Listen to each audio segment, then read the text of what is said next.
Anecdotes for success. Level up with truth, meaning, trade-offs, perspective.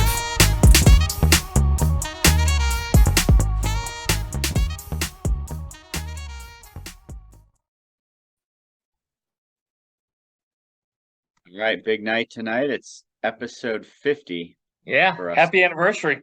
Yeah, happy anniversary. We've been dating for 2 years.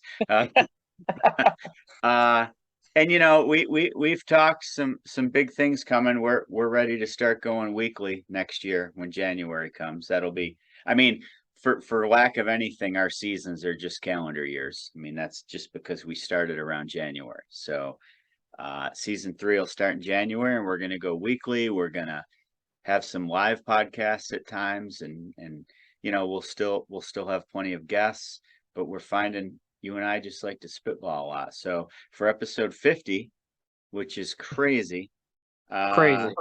yeah, we're just gonna spitball like we do a lot of times before we even hit Exactly. record. Like we go 25 minutes in, and Matt and I are like, why didn't we just record that? I mean, It'd probably be more popular than what we do.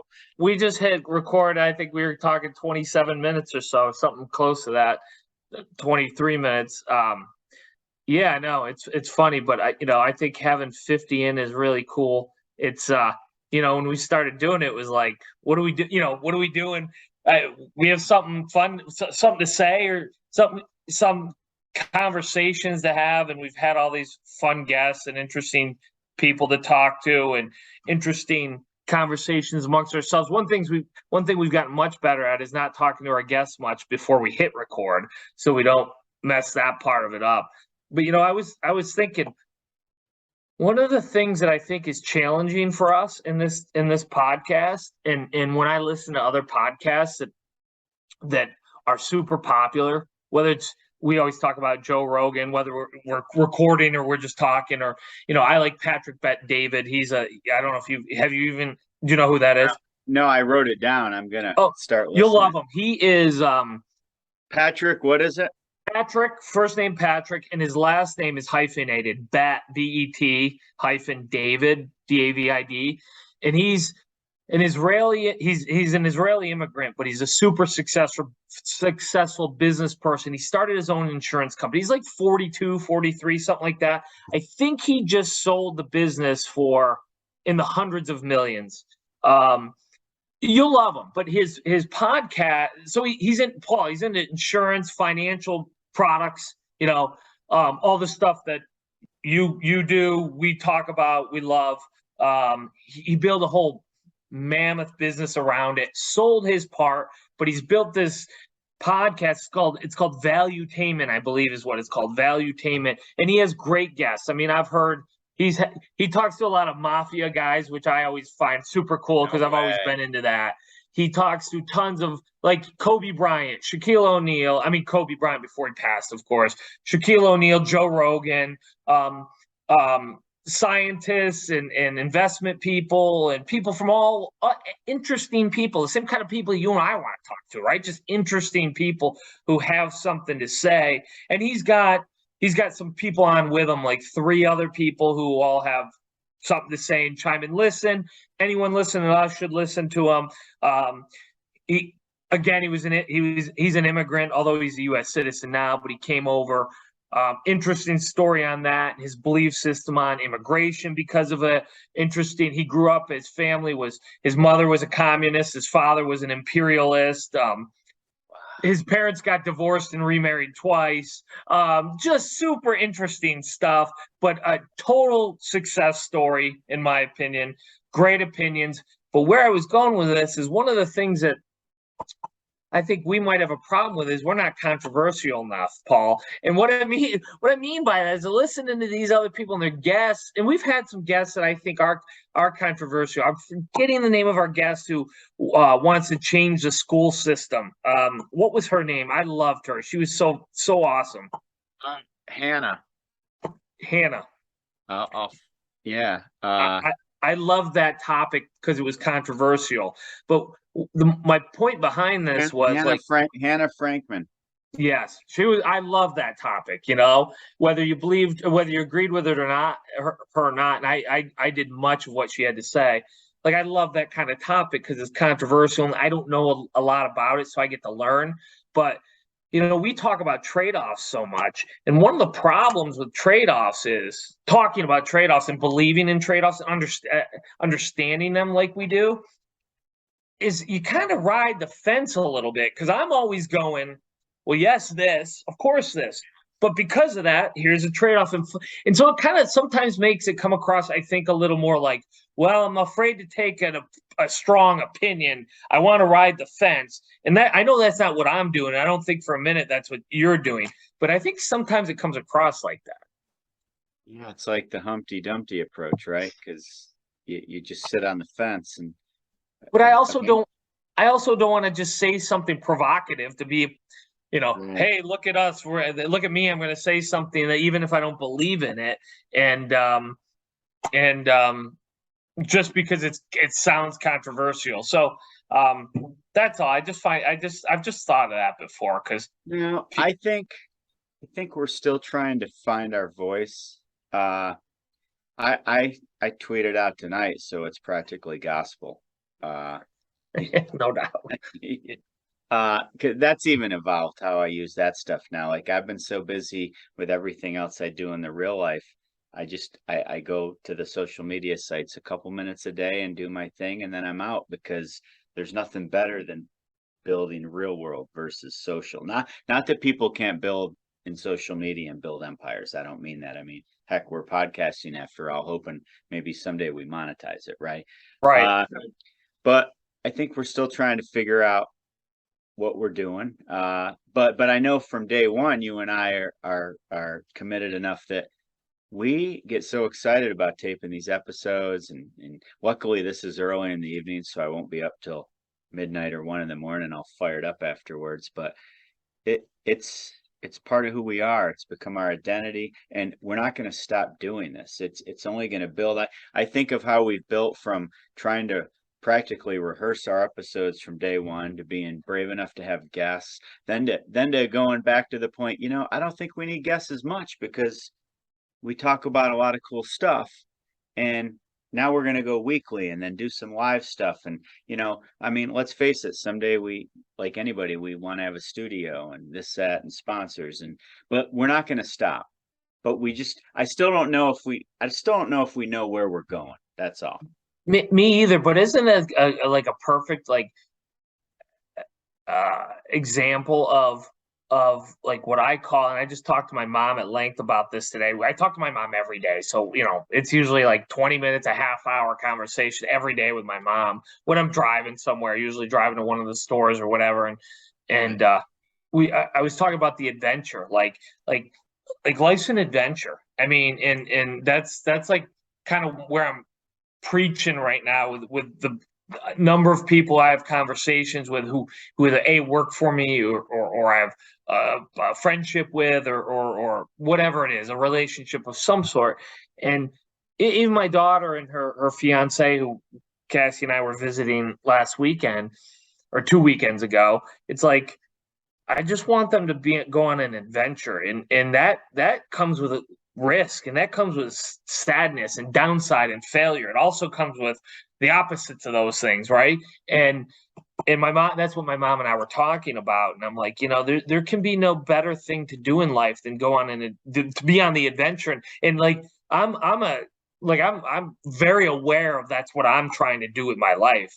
I'm not trying to win some contest against somebody or show someone, that I'm better than them or that I have more of this or more of that or anything like that. I'm honestly I'm on this adventure with my wife. And there's a tremendous number of people who are part of that. You're part of that venture, with me for a variety of reasons, but notably this, but other reasons as well. And that's what we got talking about, my mom and I, this morning, and I just feel so strongly about it. Like, and that's what I like talking. When we were talking, I was at the college last week that a lot of your students were at, and others, and you and one of the things that I had trouble staying on task on my topic was I want to talk. I see all these students all, bright eyed and bushy tailed, and all they want, they're also fired up to go get that job and, get started with a career and all that. And that's great in a lot of ways. But like, I'm trying to make them see though that's just part of something greater. But if you're not careful, that job and that thing will be your handcuffs. That'll be your jail. That the decisions you make financially to buy that house that you can just afford because the bank said so, or that nice car, or those new golf clubs that you put on the credit card, or that trip to Disney you put on the credit card. Now you got handcuffs on. You got financial handcuffs on, and now you don't get to go on the adventure because you're just digging every day in that jail cell. And that's the way I see it. So it's just interesting that we had that conversation today. I feel so strongly about it, but that's what this podcast is too, because that adventure is like, well, I don't know what I'm doing every day. We didn't know what we were doing when we started, right? We're like you just said, like we're just gonna go and kind of figure it out as we go. And where we are, episode 50, where we literally like hit record and let's talk. Versus where we're episodes, 1, 2, 3, 4, 5, whatever, where it was like, all right, what do you want to discuss? Where are we going to go with this? Da da da da da. That's growth, right? And that only comes from being willing to take some risk and fail. Yeah, and it's exciting now when we have guests on. I don't even tell you who they are before we get on, and I don't want to know because it's so much more enjoyable to me.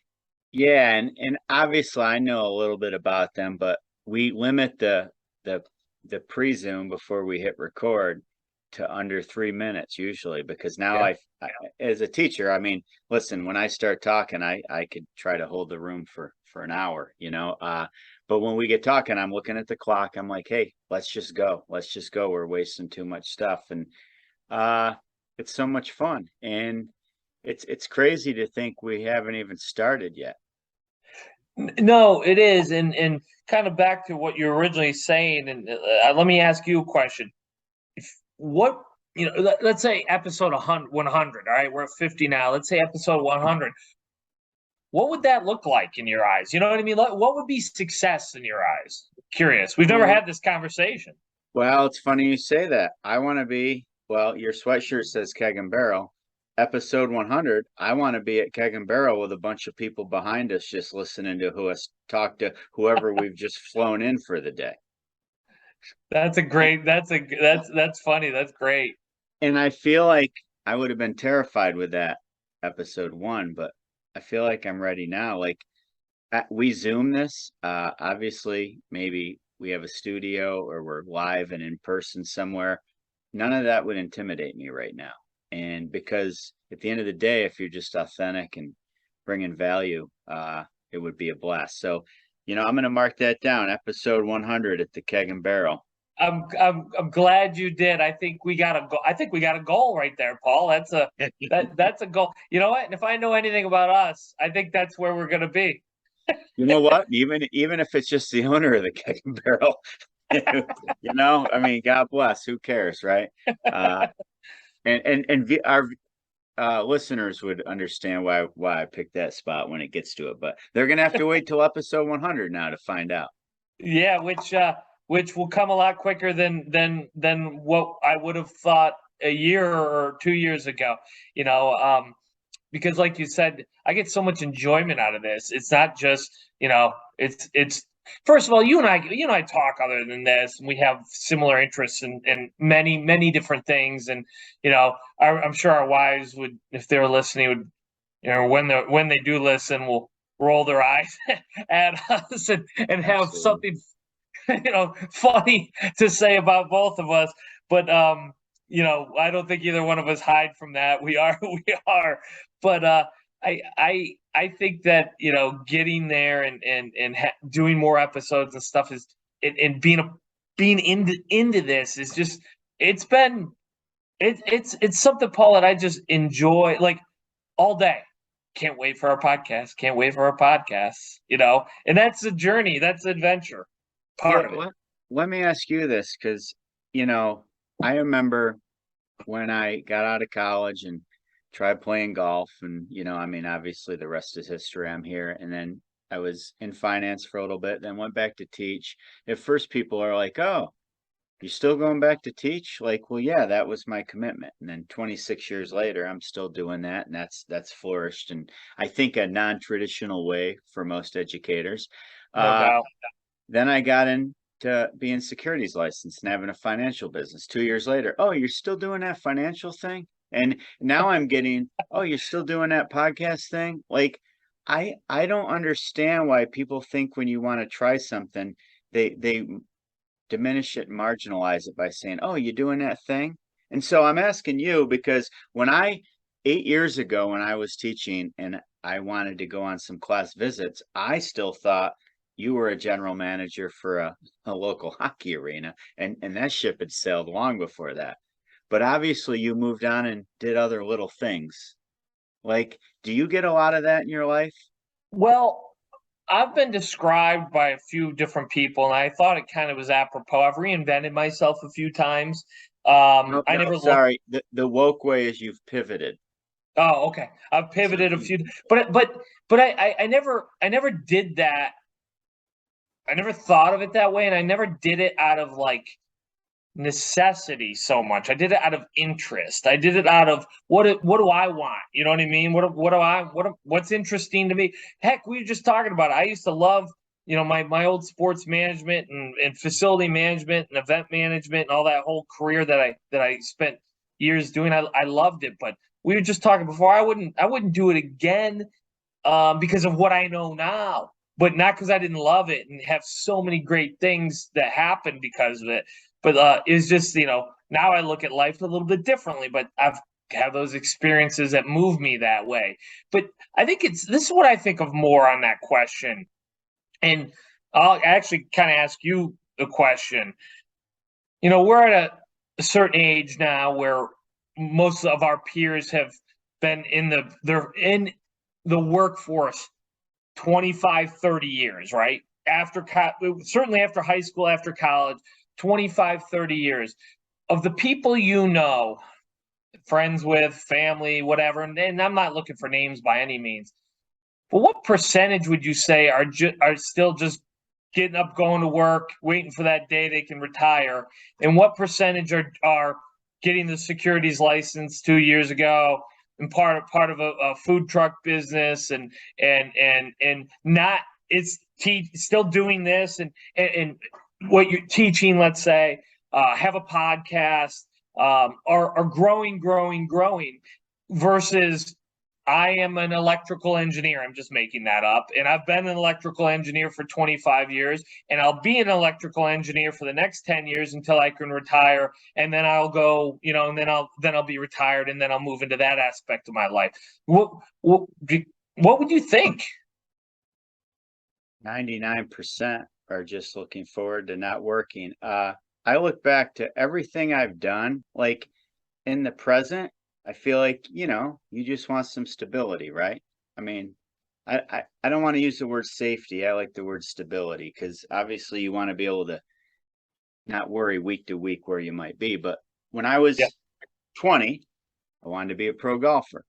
And when I was 30, I couldn't believe I was a teacher.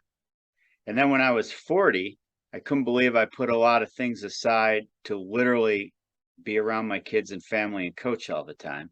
And now that I'm 50, I'm technically part owner or owner in 3 businesses. So every decade, I could never have guessed where I'd be. So Yeah. yeah, I'm 50, and I have a lot of friends my age that are just looking forward to, doing A, B, C, or D, but it doesn't really involve new adventures as far as like putting yourself out there or recreating yourself.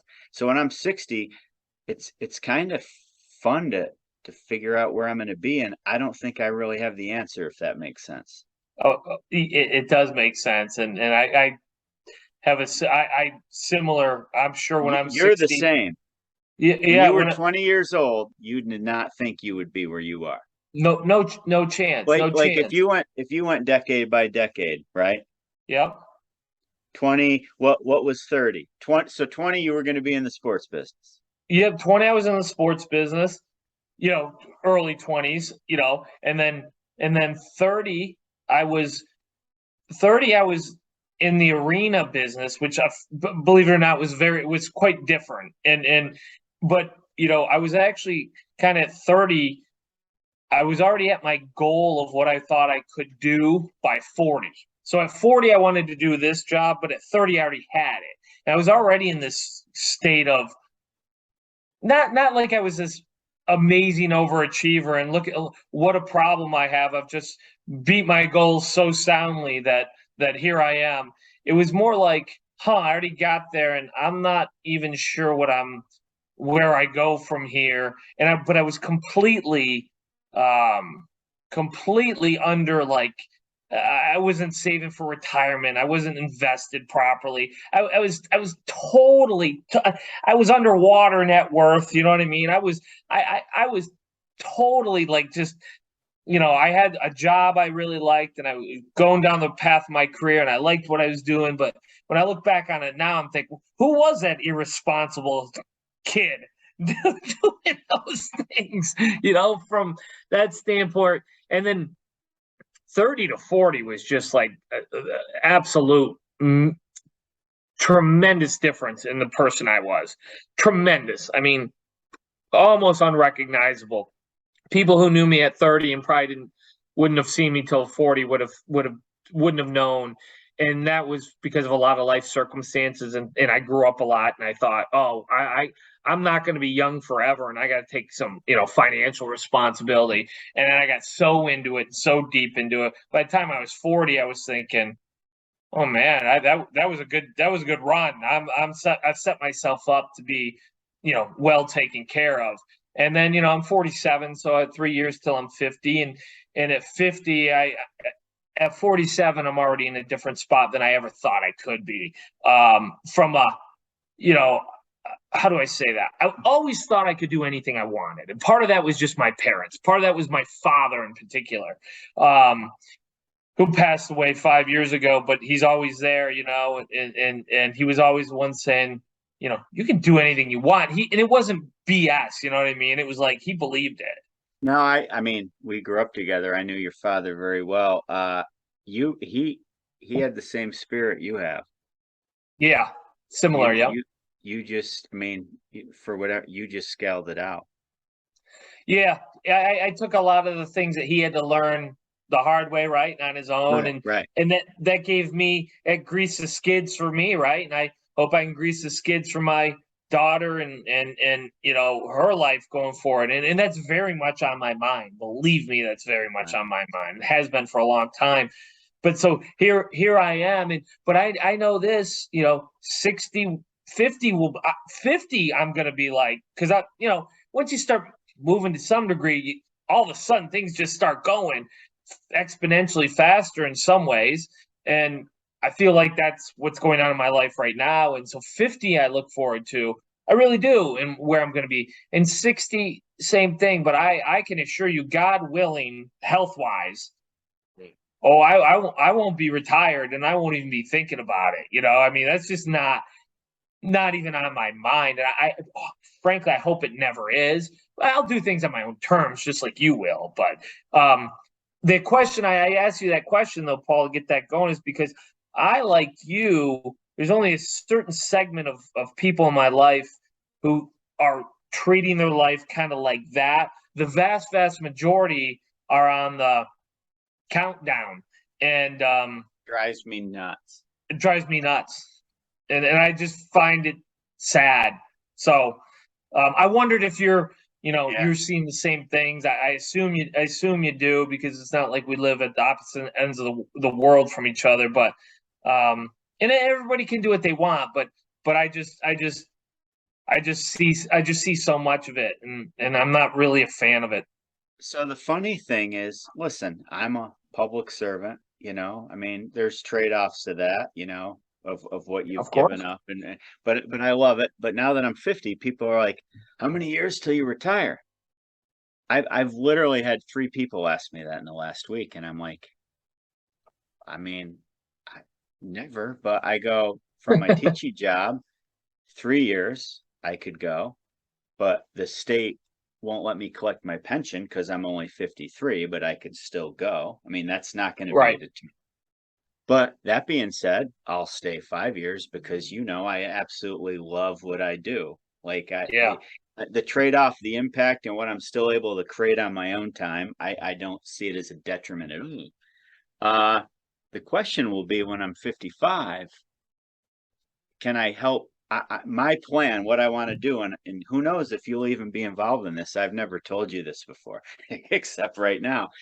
Who's to say I have to still help kids through a public education setting? I mean, when I'm 55, if I've maxed out what the state's going to let me have pension wise and what I can do, why can't in this day and age, when Hannah was on, that's what got me thinking about it. The rebel Yeah. educator.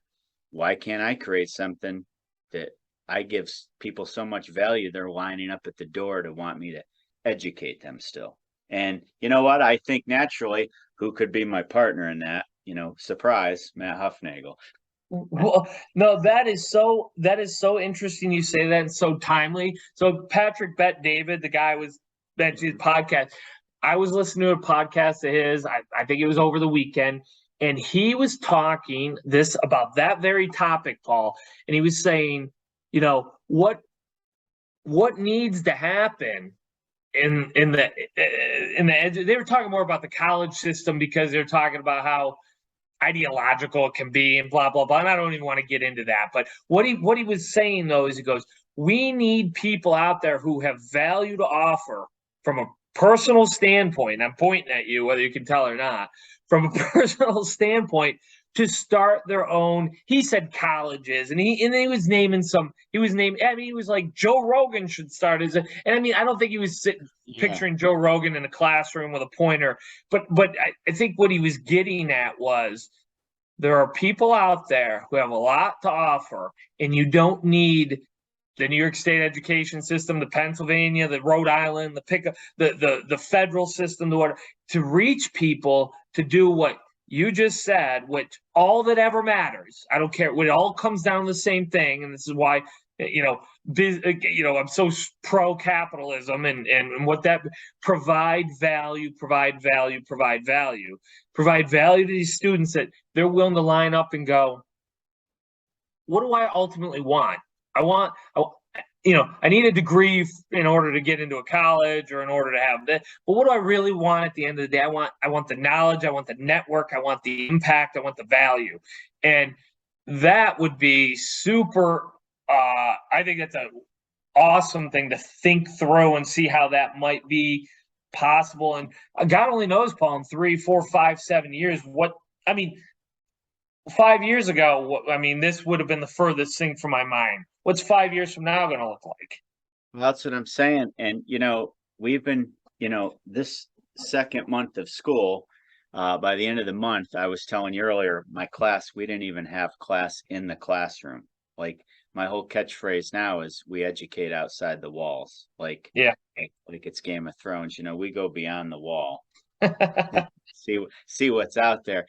And, we're going to have 10 out of our 20 something days in the month of October. We'll have been out of the classroom 10 days. But my point is a couple of the companies we visited. And so I have the kids go to all these companies just to see what's out there. And then the rest of the year, they start going on individual rotations / internships and, shadow experiences. It could be any or all of those. But several of the businesses, two things. There's a couple businesses in our area that are either employee owned, the ESOP, or they give a percentage of the profit back to the employees. And I found that very intriguing because I think that's how much their smaller companies are valuing their employees, right? Right.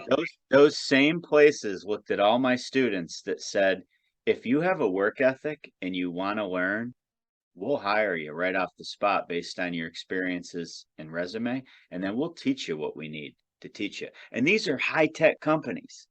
So I get thinking in 5 years, if I help kids learn to build relationships, work ethic, and provide value, why wouldn't a student want to come to our place instead and maybe supplement it with other school? I'm not a big proponent of getting rid of public education. Right. I know you're not saying that. Neither am I. But there's a lot of people that want more. and Right, want more. maybe part of it's something that public schools contract out to me and or you. I'm putting you into it, of course. I'm Maybe in. it's something that I maybe it's love it. something that we supplement. I'm not saying break away. I'm not trying to Right. read, but at some point schools have, and it could be a whole nother episode. Schools are doing that to some degree. I think it could be more widespread. Are they so I love it. I love the supplement end of it. And I like there are some kids who want more and some kids who may not know they want more, but if it was out there and they got exposed to it. But like what are schools doing? I'm not familiar with that. I don't want to name the schools, but there's two Okay, local sure. school that no, there's two local school districts that are basically trying to replicate my program. And Ah, I think that's awesome because I mean, why not? I think you're teaching great things that everyone should want to know. every high school senior should be exploring what they want to do. They should be receiving college credits and they should be challenged beyond traditional tests. It's not that complicated. Yeah, So, so I yeah. think it's awesome. And my program's grown so much we have to cut people because it's just the way it is. And I think it's fabulous. I wish they'd reach out and ask for help, but I'm not offended. Matter of fact, I'm actually flattered. I think it's Yeah, incredible. you should be. You should be. Paul. I'm just going to make a prediction. They're, and this is a downside with a lot of things. One of the things that they're just not going to be able to duplicate is the leadership behind it. You know what I mean? And Well, thank you. that's you, and that'll take a lot of time for them to figure out, which is that's not something I wish on them because again, I'm with you. I think your program is so important and could help so many kids. Could have helped me tremendously. I never would have made it, as we've laughed about on more than one occasion. but they're going to have to figure out how to find the right person to build the right networks and all the things you've done over time that have taken you a tremendous amount of effort and kudos to you for putting it in and doing all those things. But they're just not going to be able to say, hey, here's our new let's just write down a bunch of policies on how we're going to do this and blah, voila, and that'll be great. But good for them for recognizing the gap, though. And the secret to my program at BOCES and New Visions is we can do stuff and no one says like we can do it without being afraid to hear the word no, where unfortunately right now in a lot of public schools, when you have an idea, the energy is not there for the change necessarily. And Yeah. in 5 years, it may change. Unlike a lot of people, I think the greatest thing we do for our society is publicly educate people. And I just think we're at a messy crossroads right now where we're trying to figure out what that is because there's a lot of money involved to doing it the old fashioned way. Right? Yeah. Versus the way I do it almost involves no budget or money. That's the sad thing. Yeah. So Interesting. it's exciting stuff, but you know what? I'll never forget. Quick story to our viewers. 8 years ago when I took this job, I called you up and said, hey, could we come to your arena for you to give us a little tour on sports management? And so 8 years ago, you were like, well, I haven't been there and I don't know how long it was. How long would that have been? You were on. Not that long. It's hard for me to remember because I was building, businesses within kind of that time frame. So and there was some consulting time, but not, so it was jumbled. I forget exactly what it was, but I remember that conversation saying, well, I know we could go there, we could do that, but this is kind of, I'm kind of more over here now. And that's how it started. And I think of in the 8 years, we've gone from you just talking to my class to you interacting with your class or with my class. Our kids have all gone through the class, which has been, and I still think Allie will say the same thing. But my other daughter was in a different class, but Allie would be like, we never did that when I was in class. Well, of course not, because we didn't know yet. Like and kids, I hope today, 3 years from now, say, we didn't do that. That's the whole point, right? Yeah. Not every, whether you graduated in 2012 or 2022, you all had the same experience. Like, where's the growth, right? Where's the growth? And Right. and that's like, whether you realize it or not, like what a feather in your cap to hear that, right? It's not like, Yeah. well, Mr. Richmond's just sitting on his, here's my plan for the year. It's, here's my plan for the next 5 years. It's all set. You've been building relationships. I mean, you talk about some of the places you were talking about before you visited that I won't mention just because no point in it. But those are a lot of those are new places, and places you weren't doing before. And well, that didn't happen by accident. That took relationship building and probably people talking to people and a variety of things. Well, the exciting thing that makes me think about what we can do in a couple of years. I mean, we're kind of doing it now, but when you reach out and ask businesses, they want the kids there.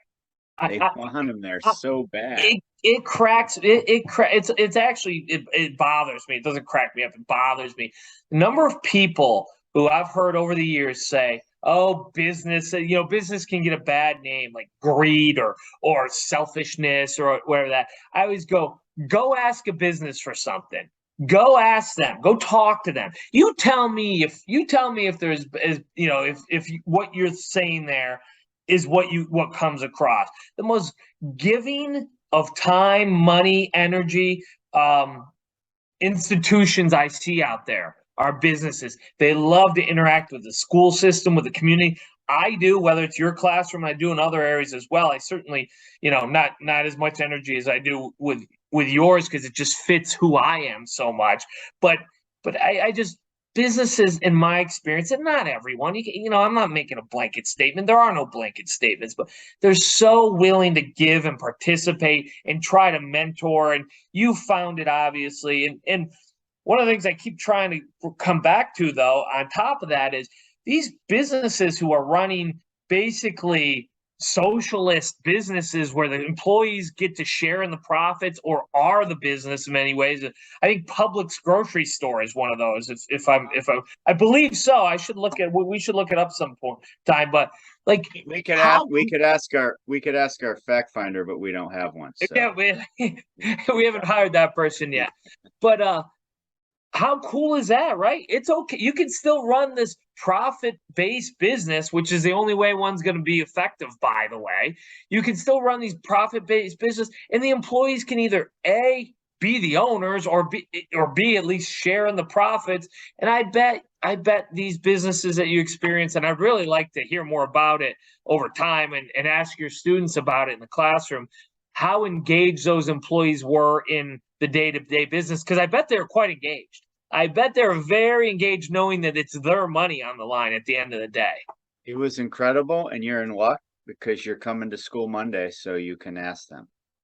I plan on it because I'm intrigued by that. Truly am.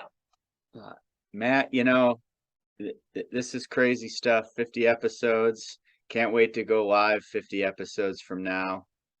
And, if I had a drink, I'd say cheers, but all I have is water. So, yeah, me too. So cheers. Cheers to 50. And I'm just excited. Like I said, I hope, well, I kind of know, but I hope 50 episodes from now, we look back at these episodes and say, man, what a bunch of doofuses. Yeah, I'm pretty sure we will. I think we'll do that. I think we'll look back and go, man, how have we grown? The same way I look back at me at 47 versus a 30-year-old Matt, who I just said, man, that I would only recognize that. And I had nothing but the best of intentions and was trying to do the right things. I just didn't know what I didn't know, and I think if 50 more episodes will be there. And what I want between now and then is continue to help inspire people to go out and take control of their lives. Continue to inspire people. And I know we're doing it already. That's why I use the word continue. Continue to bring on guests here that make me think and you think and challenge us and change our perspective, right? And challenge whoever's listening, their perspective and their thought process, and challenge the person who's talking to us in a way that we can all grow from it and get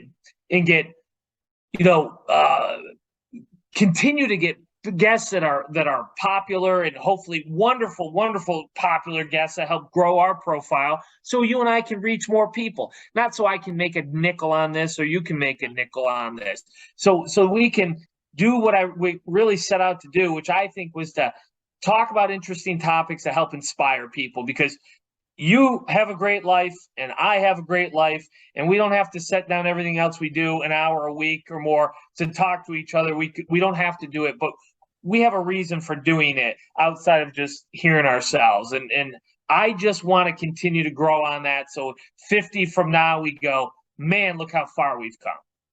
Yeah. I mean, I'll end it with this. At the end of the day, just embrace the truth, meaning, trade-offs, and perspective. And don't get caught up with paralysis by analysis. Just do it. Yeah, exactly. Did I just like plug Nike there? I've never heard of them. That'll be our new slogan. Yeah. All right, man. Hey, until next time. All right, see ya. Bye.